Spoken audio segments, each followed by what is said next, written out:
Wherever you are, whoever you are listening to the only hour that ever was or ever will be. This is the most important hour in your entire life, for during this hour, you will decide your future and thus our collective futures. This is the hour of the time, and I'm William Cooper. Tonight is the fifth and final episode of our visit with Mr. A. Ralph Epperson. Don't even think of getting up out of your chair, folks. You don't want to miss one single moment of tonight's episode of the Hour of the Time.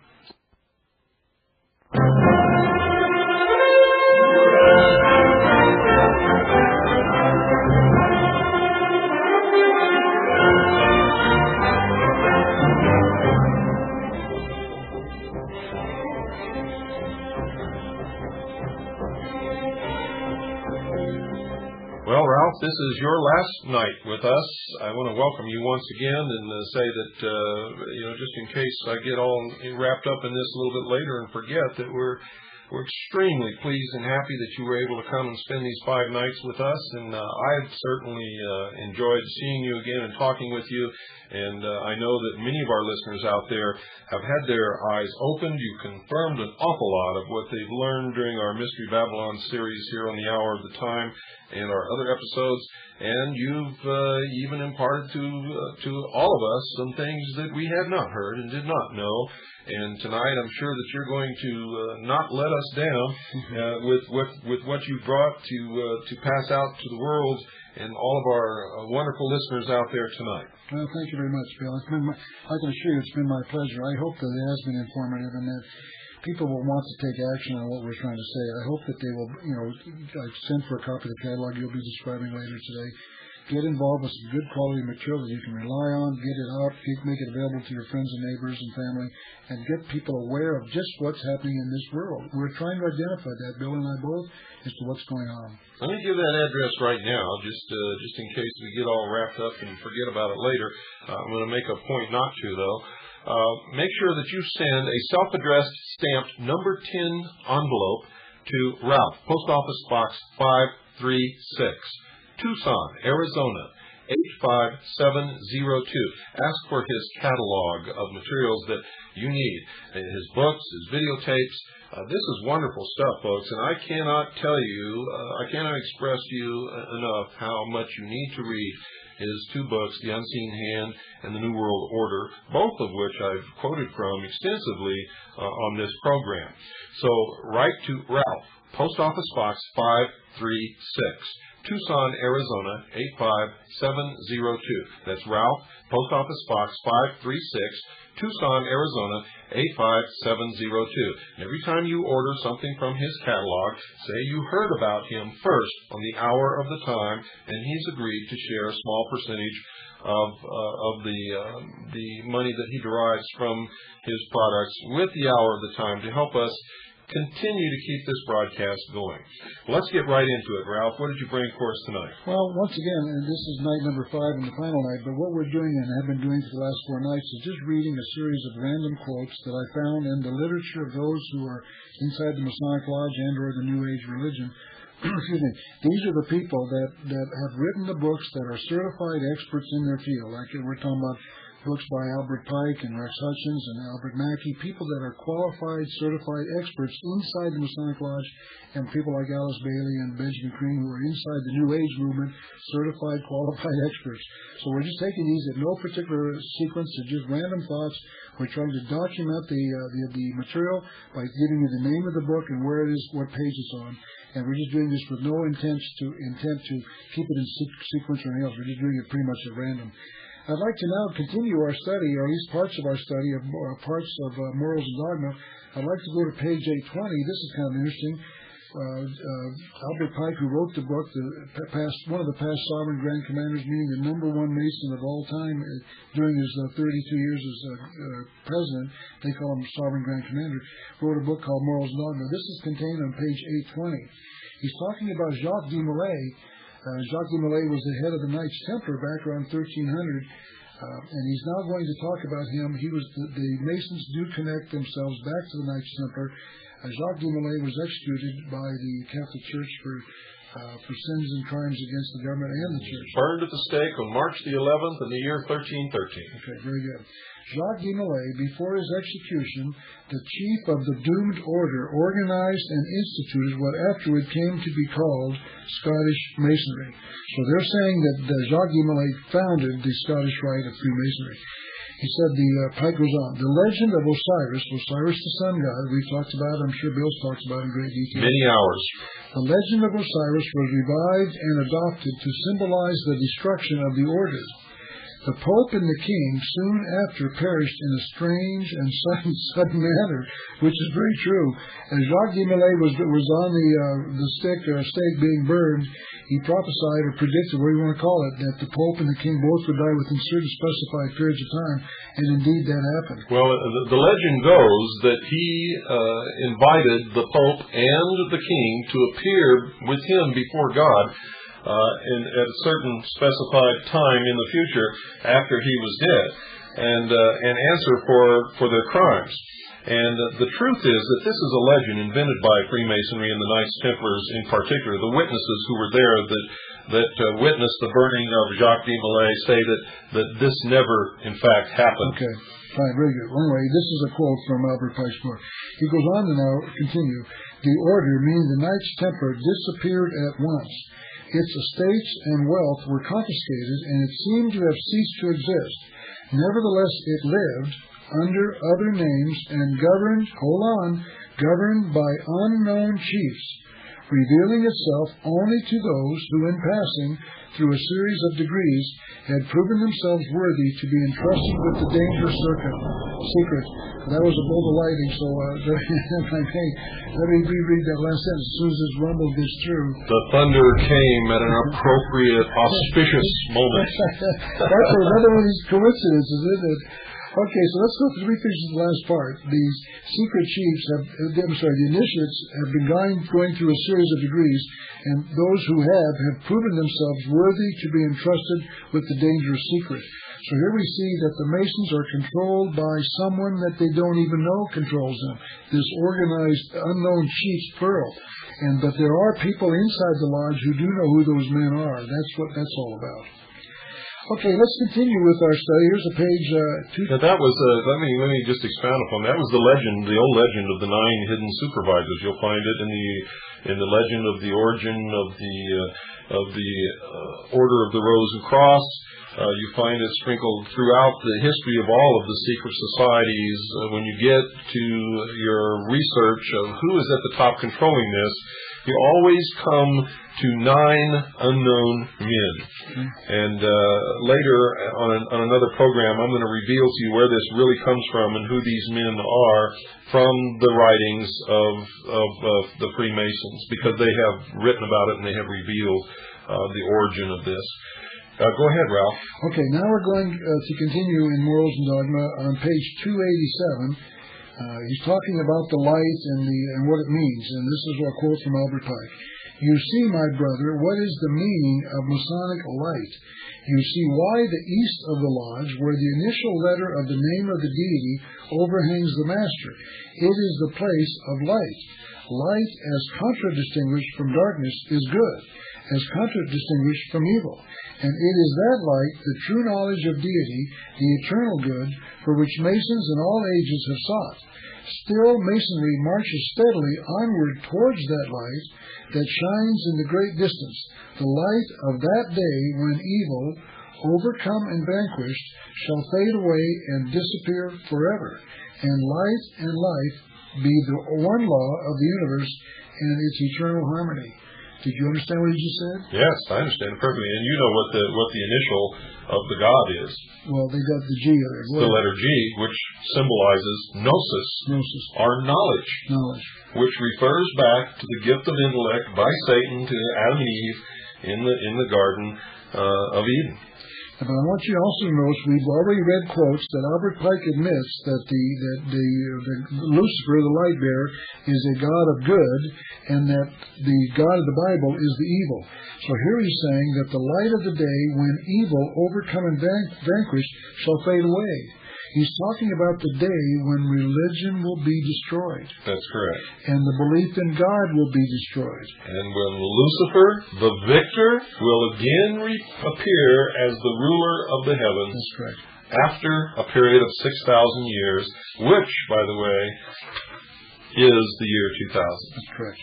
So what we've got here is, once again, another admission that Lucifer is the light bearer and that he's coming. Now, this is, I don't have the citation from this particular. I think I'll just skip this one down. Let's now go to this one. Here's, once again, the admission that we need light by Benjamin Crane, Alice Bailey, in her book entitled The Externalization of the Hierarchy. She says, light with which to see the new vision is needed by all. That means you and I, Bill. Once again, another quote from Manly P. Hall in his book entitled What the Ancient Wisdom Expects of Its Disciples. He goes on to say this on page 26. It was these serpent kings who founded the mystery schools, which later appeared as the Egyptian and Brahmin mysteries. There goes another bolt of lightning. And once again, right at the right time, we're talking about serpents and mysteries. The serpent was their symbol. They were the true sons of light. Bill, in my view, I'm sure you've done it yours as well, I show you examples of this worship of this serpent. It's worldwide. Yes. It's 6,000 years old. It's in every culture. It's in every religion. It's worldwide and everywhere. So he's talking about these mystery schools are the founder of all of that. Mm-hmm. And the serpent is the symbol in most cultures with the priest class, the symbol of wisdom or the intellect. Okay, now let's continue with another. And I might add that in the ancient mysteries, in the ancient societies, those who were the keepers or the guardians of the secrets of the ages, the highest initiates, wore the symbol of the serpent on their forehead. Yes. Well, you can see that in the Egyptian hieroglyphics. That's correct. And you only see it there, but you see it. We were talking a few minutes ago during one of the breaks about the head of Medusa, crowned with the serpents, and I'm checking on that to find out. But you find this serpent worship everywhere. It's everywhere around the world. It is a concealed worship of Lucifer called the ancient mystery religion, worldwide, 6,000 years old in every culture. This now continues on the book entitled The Externalization of the Hierarchy, written by Alice Bailey. She talks about the three great planetary centers. I'll just briefly cover the two, and then the third is the most important. She talks about Shambhala, the holy city, the hierarchy, meaning the New Jerusalem, and number three, humanity. And our ruler will become Lucifer, son of the morning, the prodigal son. Then we have, once again, an admission that Lucifer is going to rule this world. I've read that particular one. We've already jumped over that. We've read that one as well. And these next three. We jumped ahead to cover a few of these quotes on Lucifer. Here's a quote, admission by Albert Pike, that they trace their history back. This is on page 624, Morals and Dogma.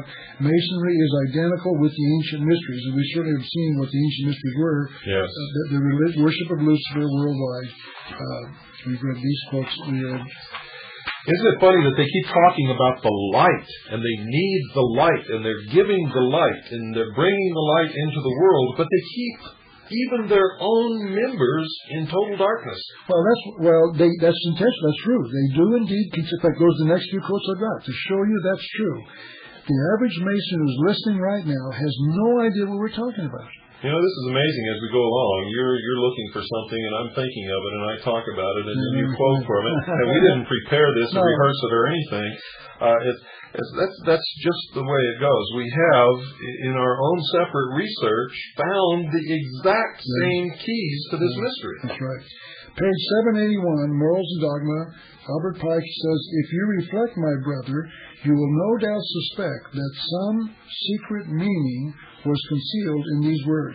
Now, there's only, once again, one secret meaning, and that meaning was found on page 321 of Morals and Dogma. Here we go, continue to show you, Mason, you're being lied to, you're being deceived, you're being concealed, information being concealed. This is on page 218 of Morals and Dogma, written by Albert Pike. It is for each individual Mason to discover the secret, once again, the secret of Masonry by reflection upon its symbols and a wise consideration and analysis of what is said and done in the work.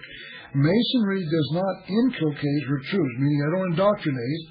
She states them once and briefly, or hints them, perhaps darkly, or interposes a cloud between them and eyes that should be dazzled by them.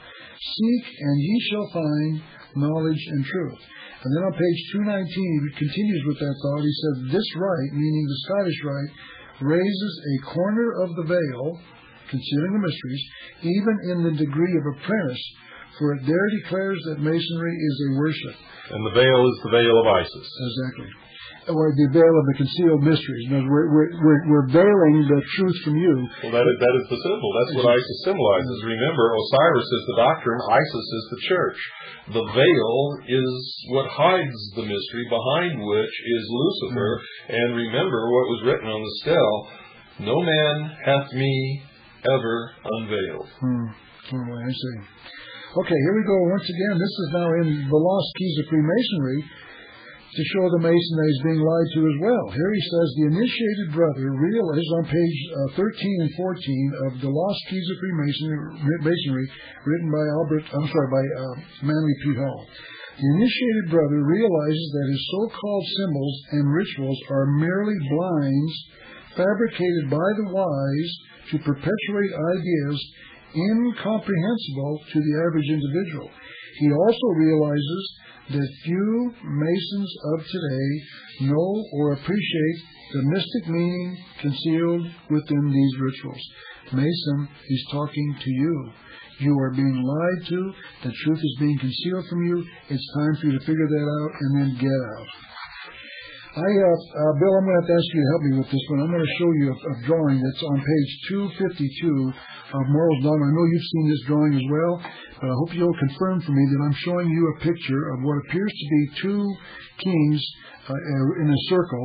This is on page 252 of Rex Hutchins' book entitled We just did a program on this not too long ago. The circle is the snake eating its tail, which symbolizes the magic circle, or the temple of the sun, which you can see in Stonehenge. It also makes up the outer courtyard of the Vatican.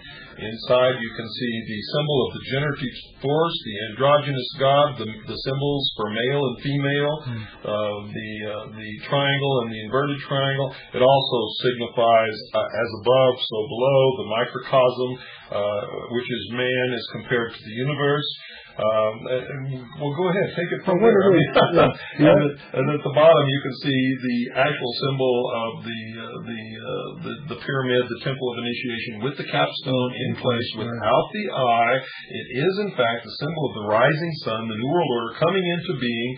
Go ahead, take it from there. Well, here's the generative force, the penis of Osiris. I could go on and on and on. This thing is full of symbology. Well, the thing I wanted to bring to your attention, we're talking here about concealing evidence.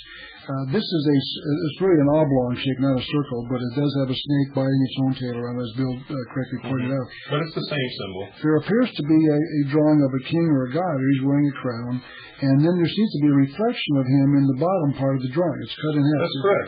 That's Isis and Osiris. Osiris is the symbol of the sun. Isis is the symbol of the water or the Nile. That's why everywhere that you see an obelisk, you'll see a reflective pool. It is Osiris, the doctrine, Isis, the church, reflecting the pure light of knowledge of her master. It also signifies the androgynous god, the male, female, the positive, the negative. the old Oriental thing of the yin and the yang, and so on and so forth. Well, in this drawing on page 252, we don't have to get into all that. Yeah, I agree with you what you're saying. The purpose I'm bringing this to your attention for is just to show you that most Masons don't understand what this thing means. And they don't understand anything. They're listening to this program with their jaw dropped down on their chest saying, how come I never heard this before? Well, here we've got what appears to be a king on the top part and his reflection on the bottom part. Everything is the exact opposite. The king looks on the top part. He's looking straight at you with his eyes. He seems to be a rather old or aged man with a long, scraggly beard. He's looking straight at you. His shirt is black. He's got a wrapping around his neck. When you flip the picture over and look at his supposed reflection, which means you've actually got to turn it, it is not the reflection of the same king. It's a demon.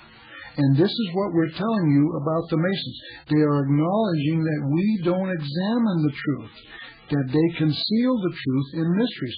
The person who sees this picture has actually got to flip it around to see it. And most Masons would probably see this and not even ignore it. The truth of what this is telling you is that this is the truth of the Masonic Lodge. We see the king and the god, and it's really not him at all. It's the demon. And that's what this picture shows. It's on page 252 of Bridge to Light. Here's another quote from The Externalization of the Hierarchy by Alice Bailey.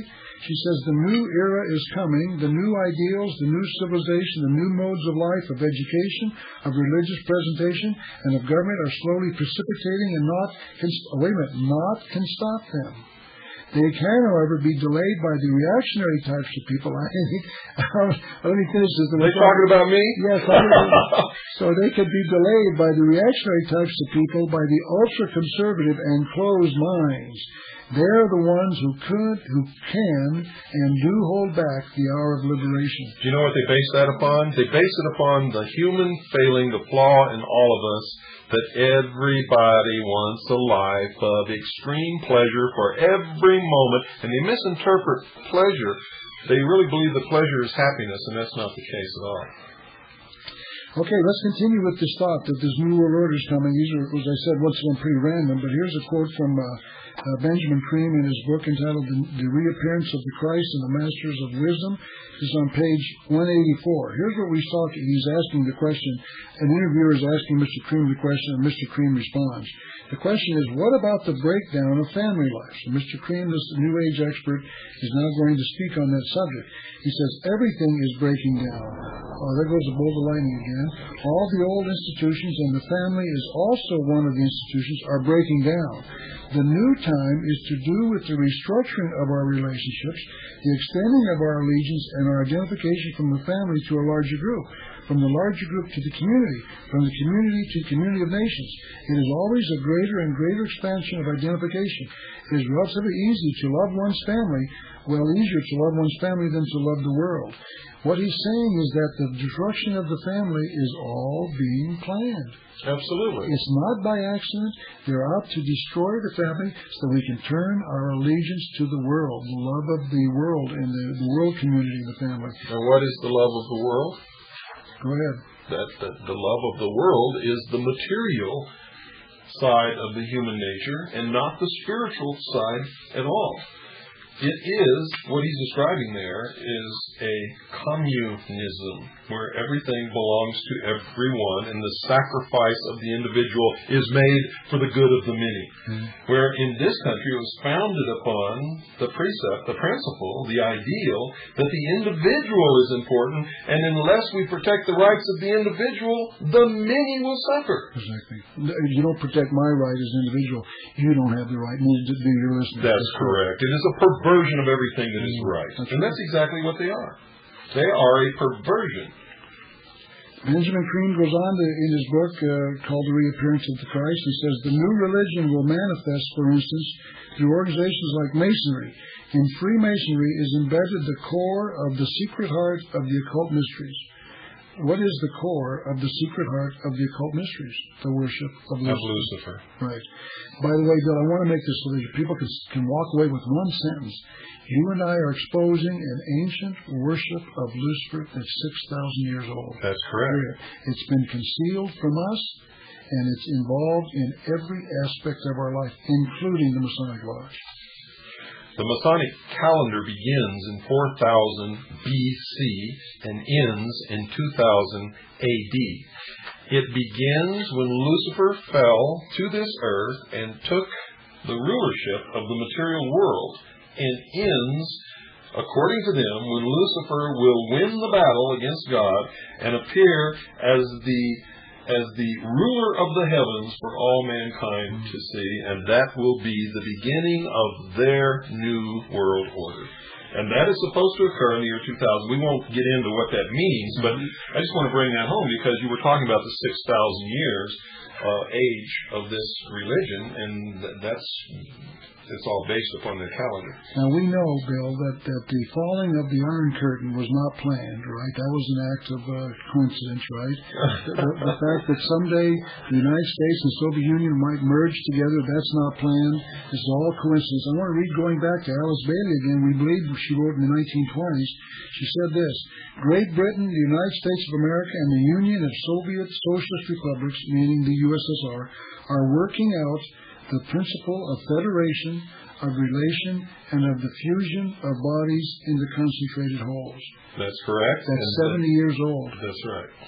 This is not something new that George Bush thought of. Not something new at all. In fact, the Bolshevik Revolution was financed and created by people in New York and London. Yeah.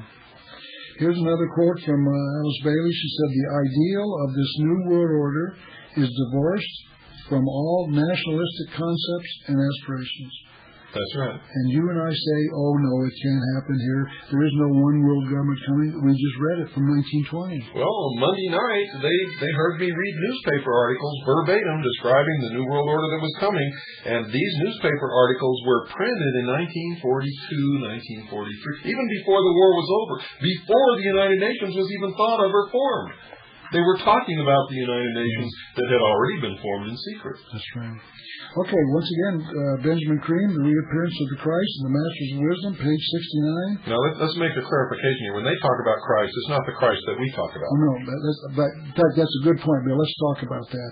Let's make sure that these people understand. When Benjamin Cream talks about, in his book, The Reappearance of the Christ, he's not talking about the return of Jesus, That's the right. one that's prophesied in the Bible. Their Christ is an ascended master named Jesus. Nothing to do with the Christ of the Bible. Actually, they take it farther than that. It's not even an ascended master or a person. It's an office that can be held by anyone. Okay. And in fact, they teach in the New Age that you too can become Christed. Yeah. You can become a Christ. Well, what he's saying, though, is that, understand, I want the Christians to feel that we're promoting that Benjamin Cream They says know he's that. talking about Jesus. They know what we're talking about. Okay, here we go now. This is the New World Order, according to Benjamin Cream, the New Ager. For the poor, undernourished, and exploited masses of the world, the return of the Christ and hierarchy, once again, notice he's not coming back by himself, will be the beginning of true living. For the first time in recorded history, the produce of the world will be shared among all men. For the advanced, developed nations of the West, that third of the world which today grabs, exploits, and wastes most of the food, raw materials, and energy of the world, a new experience, the wilderness experience, will become necessary. We will have to learn to live more simply. And this is the age-old dream of communism that they've proven to themselves over and over again doesn't work, but they won't let go of it. Why? Why do they cling to this failed idea that everywhere it's ever been tried has just crumbled in front of their faces? It doesn't work. What makes them cling to this silly philosophy? The only way to answer that is we ask them, but let's just go back. And there's something else, too. When he makes that statement, he doesn't mention that it is them who have kept the people poor and who have exploited them throughout history. That's what he's saying. He's saying he's not saying that. I agree with you. And then they use the condition that they brought about as justification for the enslavement of humanity in the future. What he's saying here is that the West, we have exploited and wasted and grabbed the wealth of the world. And the solution to that is, as Karl Marx wrote, from each according to his ability, to each according to his need. By the way, a new Marxist just said that a couple of months ago. His name is Bill Clinton. That's right. What did Bill Clinton say? We're going to tax the rich to share the cost of the burden. The middle class will not have to pay these taxes. We're going to take from the rich to give to the poor. That's called Marxist communism. It's not Americanism. It's not moral. It's not constitutional. It is Bill Clinton. And where did Clinton get the idea from? From Karl Marx, who wrote about it. And now we've got even Benjamin Cream saying the same thing. Well, I hate to cut you off, Ralph, but this is a good time to do it. It's time for our break. Don't go away, folks. We'll be right back after this very, very short pause.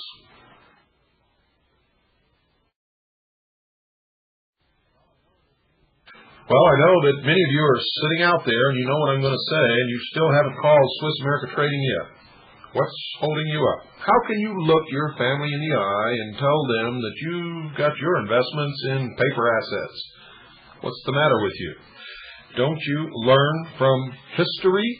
Now, for those of you who have already made your inquiries and made your decisions, I'm not talking to you. You go about your business. However, those of you who have not called Swiss America Trading yet need to get up right now, go to your phone, because there's going to be a little music here. I'm deciding what it's going to be yet, but you're going to get some music before we go back to the rest of the program. And that will give you some time to call Swiss America Trading and leave your phone number and your name and address so that they can send you information and somebody can call you and talk to you about the investments that they have that can help you save your assets against the coming economic trauma. Now, all of us have worked pretty hard throughout our life, and it's pretty devastating to see someone who has literally lost everything.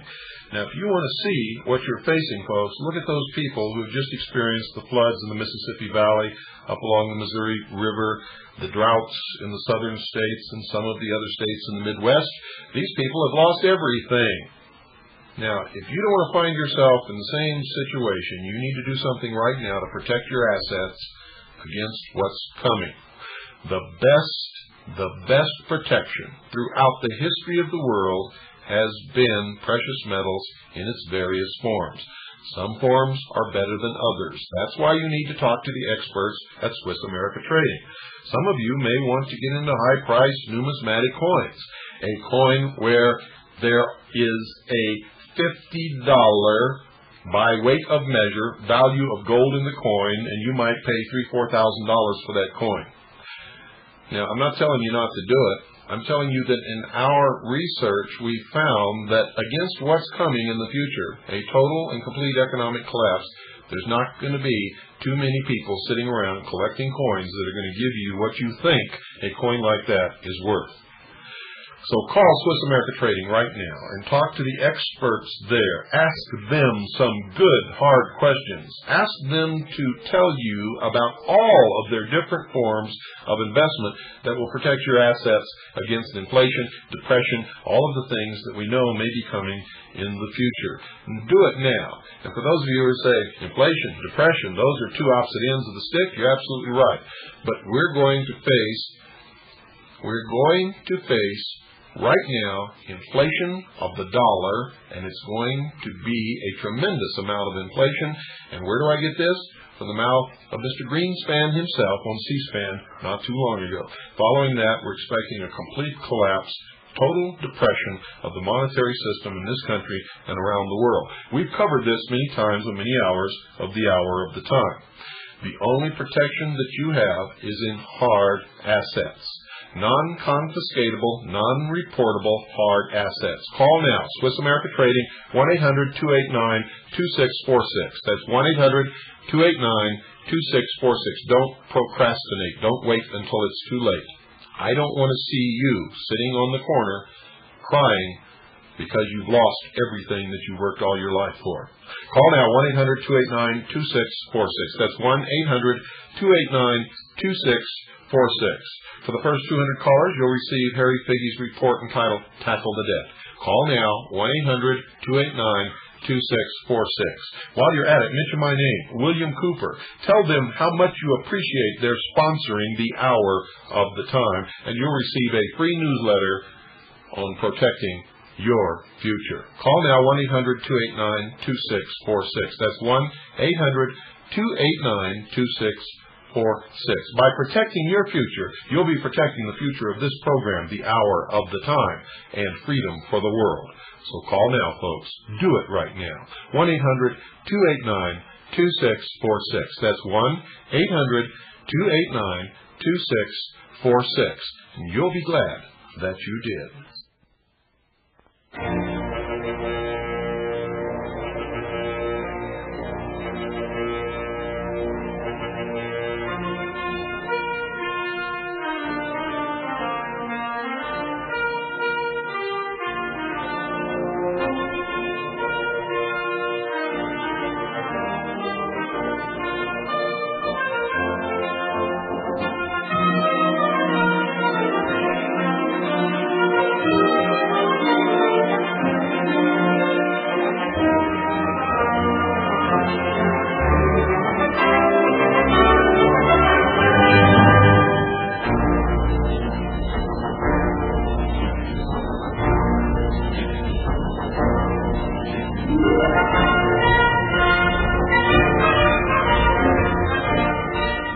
Ralph, where did we leave off?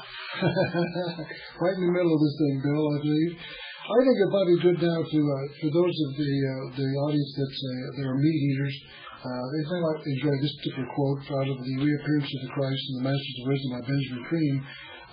Those the days of eating meat are changing. It says, inevitably, this is on page 193 of his book. I got some level problems. Can you scoot your chair closer to the mic there? There we go. Okay, inevitably out of this change will come generally a vegetarian diet for mankind. This will be the norm. At some point along that evolutionary path, vegetarianism does become necessary. Just about 2 weeks ago here in Tucson, not here in Tucson, but in Tucson, I saw a couple of young people standing in front of a hamburger stand with a sign saying, "Don't eat meat." It's already started. They're already starting to pressure us that we can't eat these living things that belong to the Gaia, the earth goddess. Gone farther than that. They're trying to destroy the cattle industry by driving them off of the grazing land that they've traditionally been able to use. And this has been in the works for a long time. Of course, they've got their legal associations, and they're fighting back. And so far, they're holding their own. But let's continue. Okay, this is from the book entitled "The Bridge to Light" by Rex Hutchins. He says this on page 96: "If perfection is not attainable, for what does the Mason strive?" Bill, you can become perfect inside the Masonic Lodge. Did you know that? Well, I haven't met anybody in my whole life who was perfect. And I'll tell you something, the biggest crooks that I've ever met in my life were Freemasons, are Freemasons. And if they continue to believe and act like they are, then they will continue to be the biggest crooks and the most despicable characters in the history of the world. Okay, Manly Palmer Hall, in his book entitled The Secret Destiny of America, talks about this conspiracy on page 23. He said, "Years of research has convinced me that there exists in the world today, and has existed for thousands of years, a body of enlightened humans united in what might be termed an order of the quest. It is composed of those whose intellectual and spiritual perceptions have revealed to them that civilization has a secret destiny. Secret, I say, because this high purpose is not realized by the many." Does Mr. Manly P. Hall believe there's a conspiracy? Of course he does. It's called the Order of the Quest. He went on to say on page 134 that Ben Franklin spoke for the Order of the Quest, and most of the men who worked with him in the early days of the American Revolution were also members. I know you talked about that on your program, Bill. Yeah, quite a bit. I've come under a lot of flack, a lot of fire from a lot of people when I dared to say that our forefathers belonged to this secret organization and did not really establish this country to set man free or to give us the best nation in the world. In fact, they established it as a great experiment. One of the purposes of the United States of America was to topple the crowned heads of Europe from their thrones, and the second was to establish in the future that man could not rule himself, would contract away his rights for some benefits from the state, and would give up his responsibilities and, in fact, revert back to a state of indenturedness or slavery. And that's exactly what's happening. happen. And our forefathers all knew this and talked about it and discussed it in their writings and everything. Well, they did it in a concealed way, of course, because we, the average Americans, believe that our founding fathers were God-fearers in the belief in the God of the Bible, and yet... Well, that's only because we were taught. When you really look into it, you find out that they weren't at all. Okay, Lord Maitreya is coming, and according to Benjamin Cream, his task, on page 37 of his book, The Reappearance of the Masters, of the reappearance of the Christ and the Masters, he said his task and that of his disciples, the Masters of the Wisdom, will be to inaugurate the age of reason. Albert Pike wrote, Masonry propagates no creed except its own most simple and sublime one, that universal religion taught by nature and by reason. He said that on page, I don't have the page marked on that one. Here's another on page 737. To believe in the reason of God and in the God of reason is to make atheism impossible. The absolute is reason. He said this on page 810. Human reason leaps into the throne of God and waves her torch over the ruins of the universe. Again, what book was that, Ralph? This particular one is on page 810 of Morals and Dogma. Thank you. Notice what he's saying here, Bill, that the God of the universe has messed it up, and that reason will leap into the throne of God and wave her torch over the ruins of the universe. That's right. So what he's saying is that the victory belongs to Lucifer. And he said that over and over again inside his book. Here's the page 773 of Morals and Dogma. The philosophical gold in religion is the absolute and supreme reason, invisible nature, the sun. It is for this that the pursuit of the great work is called the search for the absolute, and the work itself the work of the sun.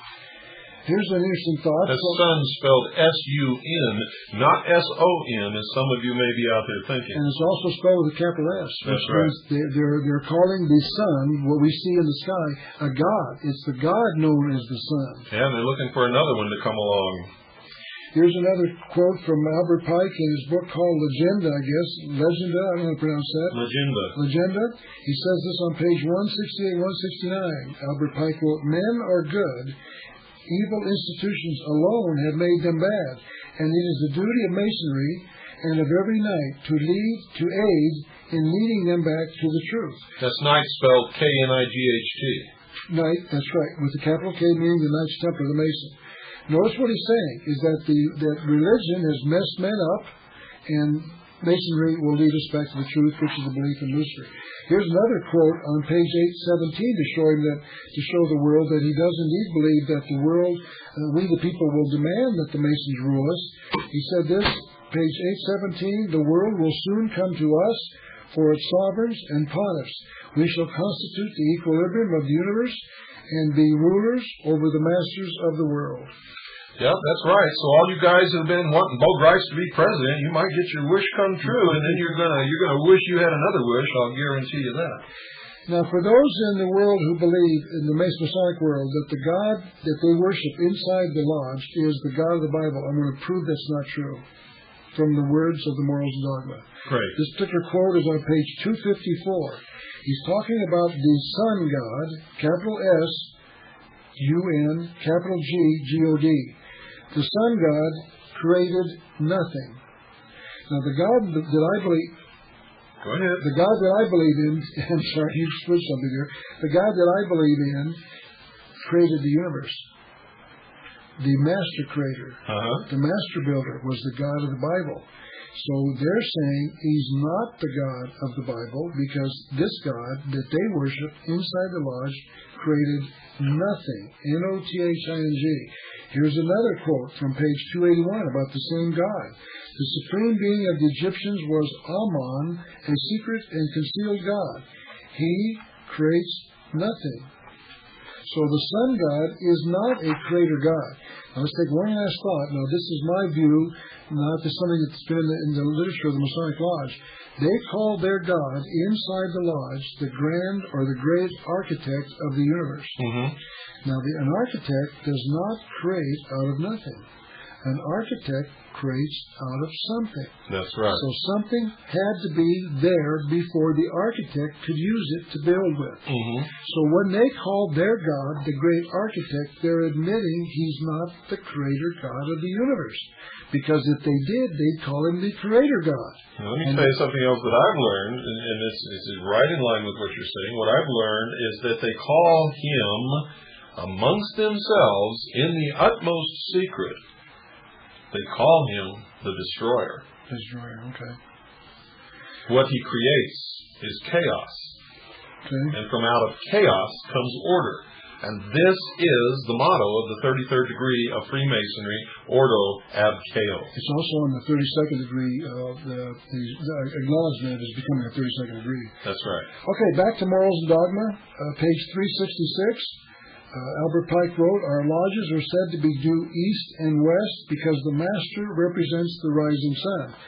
6,000 years of worship of the sun is worldwide. It's universal, and it's also universal and worldwide, and it's through all cultures. Okay, on page 592, this is very, very revealing. Please pay attention, Masons. This might startle you. To all Masons, the North, capital N North, it's a direction known as the North, has immemorially been the place of darkness, and of the great lights of the lodge, none is in the North. The reason for that is mentioned in the Old Testament because the north is where the Creator God lives. His mountain, His temple is in the north. His throne is in the north. And here we have an admission that the north is in the lodge, the place of the darkness, which means that they are, as we've already seen, they've admitted that the God of the Bible is the God of darkness. Now we know that that's where He has His throne, according to the Bible, in the north, and that's where they keep none of their lights. Thousands of years ago, on page 77 of Morals Dogma, men worshipped the sun. Originally, they looked beyond the orb to the invisible God.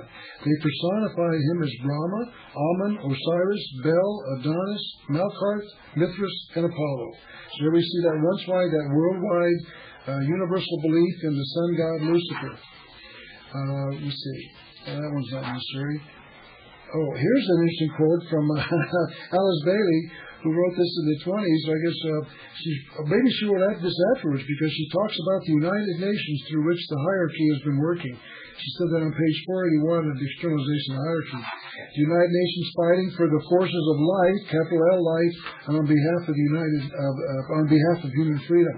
Well, they have a meditation room at the United Nations which has all the symbology of the hidden mystery religion, a pyramid, and the symbols are on the wall in this meditation room.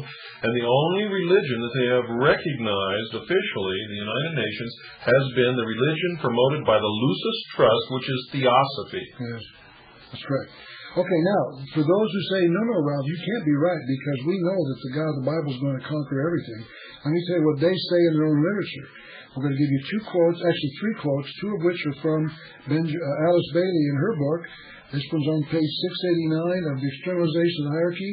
She says, these forces of evil face sure defeat. And she's talking about the forces of evil, meaning the Creator God and His Christianity. Then on page 275 of Morals and Dogma, Albert Pike spoke to the same issue. He said, light, capital L light, will finally overcome darkness, good conquer evil. When he means light, he means Lucifer. Well, everything, when they talk about it, it's like looking looking in a mirror. Everything is backwards. And when they talk about the light, they really mean the darkness. When they talk about the darkness, they really mean the light. When they talk about the enemy, they're talking about Christianity, the God of the Bible. They're talking about the God of the Prophet Muhammad. They're talking about all of the traditional gods that we have followed and looked to. They talk about the Scripture. In fact, talking about our forefathers, Thomas Jefferson was known for tearing passages and pages out of the Bible and throwing them away because he didn't like them. That's right. And this is no joke. I mean, you can find this for yourself. But they actually hate Christians, don't they? That's correct. And what we saw happen in Waco, Texas, is like a walk in the park by a Sunday school class in light of what they wish that they could do to Christians. Well, if you wouldn't mind, let's spend a minute on that. Let's talk about Hiroshima and Nagasaki. In my book, The Unseen Hand, I get into the evidence that those bombs, the atomic bombs dropped on those two cities, did not have to be dropped at all. That's correct. They were dropped on a nation that wanted to surrender. And Harry Truman and Franklin Roosevelt, who died about this very same time, both knew that. And that Japan had already sued for peace, and their only condition was that they did not want the emperor thrown in jail or prosecuted or hurt in any way, that they were willing to allow the emperor to give up his power, but they wanted the emperor to be preserved as the symbolic head of Japan.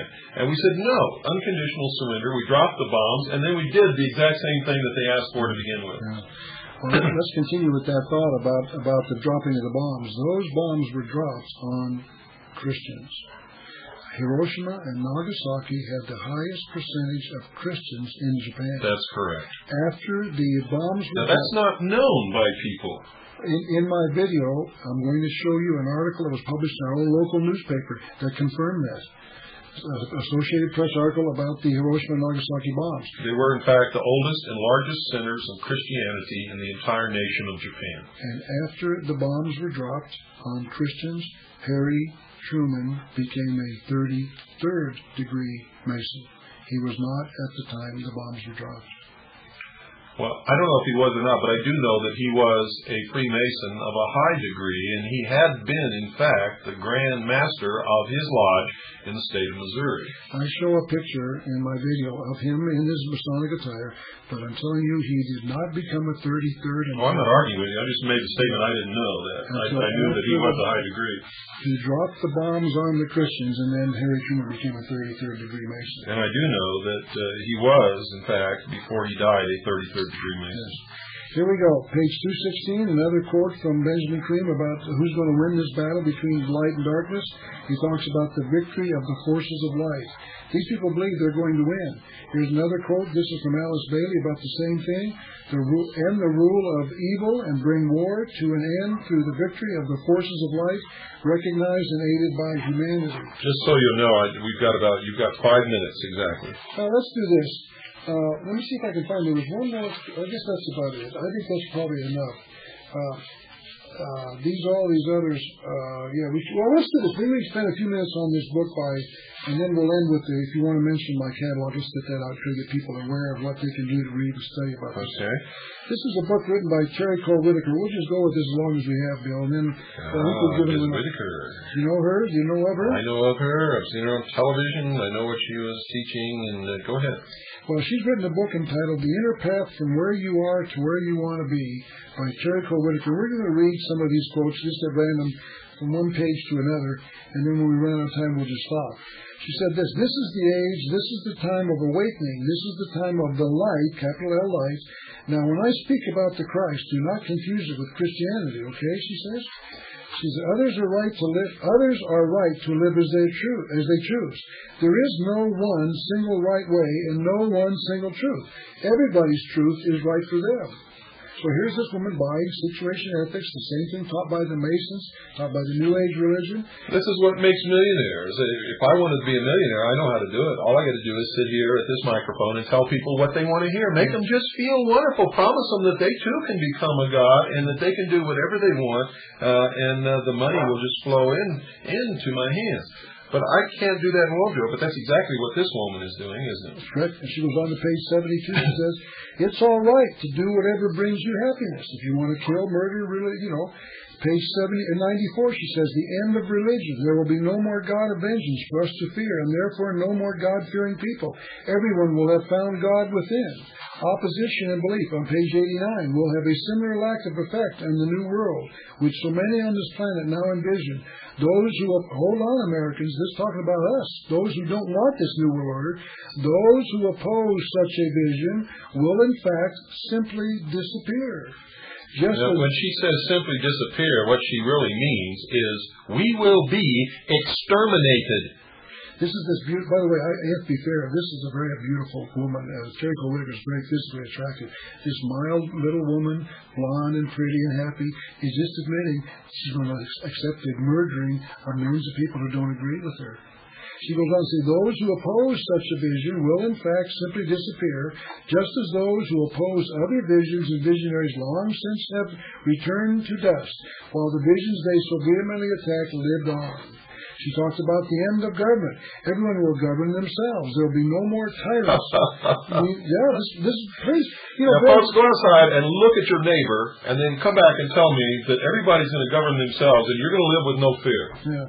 There will be no more tyrants and no more organizations to tell us what is good for us and what is bad. We will govern ourselves, she said. The good news is that sin is nonsense, she said. Do you believe that? See, once again, there is no moral law. There is no moral absolute. There are no moral absolutes. There's nothing. We all, each of us decides what is right and wrong. One more quote, and I think that's probably close we can get to it. Before you do that, I want to make a statement. I believe sincerely within my heart that the human race must mature and that we must grow up and that we don't need leaders. And I believe that there will come a day when we don't need governments. But that day is not today. And without a moral law to keep the imperfections which exist in every man and every woman on this earth in check, there can never be that day. Okay. Here's the last quote we'll read, then we can summarize, and then if you want to, we'll wrap up with a comment about the catalog. She wrote this on page 168. You are guiltless. None of what you have done is wrong in the highest sense. There is no such thing as wrong in God's world, and there is, therefore, no one who will judge you. Do you understand that? Oh, I understand it perfectly. She is saying that there are no moral absolutes. There is nothing but what you decide is right. Do as thou wilt shall be the whole of the law. And that is the law taught in Morals and Dogma, Albert Pike. That's right. We didn't find the quote during our review today in the last 4 or 5 days, but Albert Pike taught the same thing. There is no moral absolute. That's what the morals of Morals and Dogma is all about. And that is the secret religion that brings forth this philosophy. Quote, a nation or world of people who will not use their intelligence are no better than animals who do not have intelligence. Such people are beasts of burden and stakes on the table by choice and consent, unquote. And there's the truth about how their new world utopia will be, folks. They are, in fact, parasites. They are the scum of the earth. They are the people who have brought about all the misery throughout all the history of the world through their deceit, manipulations, and lies. And they fully intend to destroy all existing religions, all nation states, and they intend to enslave the rest of humanity that do not fit in with their concept of what you should be. And that means you and I, folks, are going to be slaves in the New World Order if we don't wise up. Now I want you to send for Ralph's catalog, and remember, every time you purchase something from Ralph's catalog, please specify that you heard about this on the Hour of the Time, and he will share a portion of his good fortune with us so that we can continue the Hour of the Time, our research, and purchase some much-needed equipment here. So send a self-addressed, stamped number 10 envelope to Ralph, Post Office Box 536, Tucson, Arizona, 85702. This will be on the hotline in case you didn't get it this time around. Send it again to Ralph, Post Office Box 536, Tucson, Arizona, 85702. Mr. Ralph Epperson, thank you so much for being such a good and wonderful guest and in sharing so much of the information that you spent so many years working together with me and my audience. Thank you, Bill. Good night, and God bless you all.